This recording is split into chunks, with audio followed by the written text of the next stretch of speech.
Chers internautes, bienvenue pour le lancement de la Big Data TV, un projet proposé par l'Alliance Big Data que j'aurai le plaisir de vous présenter tous les 15 jours et qui a pour but de vous informer en temps réel sur toute son actualité. Tout d'abord, qu'est-ce que l'Alliance Big Data ? Il s'agit d'un mouvement initié par différents groupements professionnels qui regroupent la Proged, Cap Digital, le GF2I, l'ADBS, l'Institut Mines Télécom, l'ADTEM et enfin le SIGREF. L'Alliance se positionne comme un do tank, une place d'échange et de partage où les différents acteurs peuvent se rencontrer physiquement au travers de différents événements ou virtuellement grâce au réseau social ouvert à tous. Pour ce premier numéro, l'actualité du Big Data, la chronique de Charlie Hoth et nous finirons avec l'agenda. Le marché de la gestion de données en volume et de l'analyse de données à grande échelle a de beaux jours devant eux. En effet, le segment global du Big Data devrait passer de 2013 à 2018 de 14,9 à 46,3 milliards de dollars. Bonne nouvelle, le groupe Orange utilise déjà les data pour améliorer l'offre, la qualité du réseau et l'efficacité des magasins. Ainsi, le data permet d'apporter de la valeur aux clients en exploitant leurs données provenant de différents fournisseurs. C'est ce qu'on appelle le small data. Un bon début pour le Big Data, concernant déjà 30% des entreprises européennes qui voient celui-ci comme un levier de croissance supplémentaire.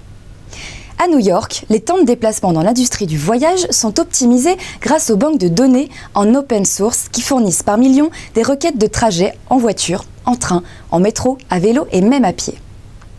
Le secteur de la santé est l'un des plus actifs dans le domaine de l'analyse du Big Data, qui permettrait de mieux cibler les traitements et prévoir l'évolution de la maladie.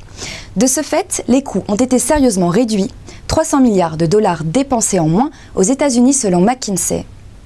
Et voilà pour l'essentiel de l'actualité. Retrouvons maintenant la chronique de Charlie Hoth, directeur général de la société Temis qui préside le comité éditorial de l'Alliance Big Data.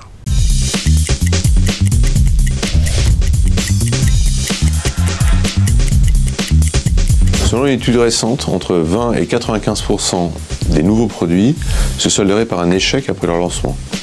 La raison principale de ces échecs réside dans l'inadéquation entre les fonctions d'un produit et les attentes du client. Le projet Innovagora vise à développer une plateforme open source de crowdsourcing pour la conception de nouveaux produits et services. L'idée du crowdsourcing est de faire appel via Internet et les réseaux sociaux à la créativité, l'intelligence et le savoir-faire de la foule, à moindre coût, pour la co-conception d'un produit ou d'un service. L'objectif pour les entreprises est de réduire les coûts et les risques de mise sur le marché d'un nouveau produit ou service.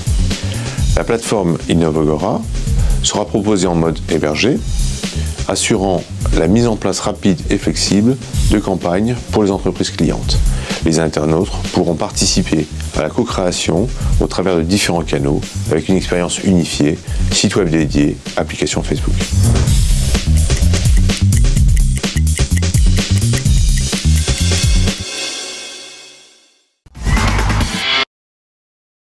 Et avant de nous quitter, une date importante à retenir, le 14 novembre, retrouvons-nous pour le Fan 2013 de la Proged en partenariat avec l'Alliance Big Data qui se tiendra à Cap 15.